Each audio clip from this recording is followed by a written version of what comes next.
नमस्कार प्रेक्षकांनो, लग्नानंतर होईलच प्रेम मालिकेच्या आजच्या प्रोमोमध्ये धनंजय नंदिनीला म्हणत असतो, चला आता सगळं झालंय ना नंदिनी, इथलं चल आता आमच्याबरोबर तू बरं. आणि इथे जीवाला वाटत असतं नंदिनीने घरी जाऊ नये.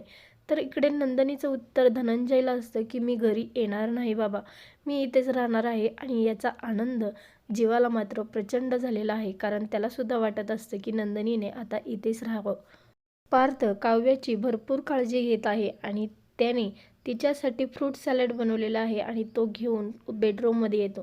त्यानंतर काव्या म्हणते, नकोय मला ते फ्रूट सॅलड.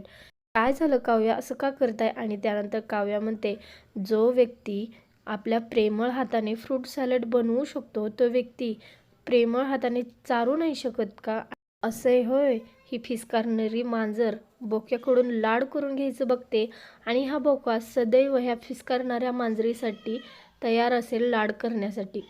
पार्थ काव्याला एक घास चारत असतो आणि तो चमचा हळूच तो त्याच्या जवळ घेतो आणि दोघांमधली वाढलेली जवळीक अशीच कायम राहायला हवी. एका घटनेमुळे दोघांमधले गैरसमज दूर झालेले आहेत आणि त्यांच्या दोघात प्रेम वाढलेला आहे. धन्यवाद.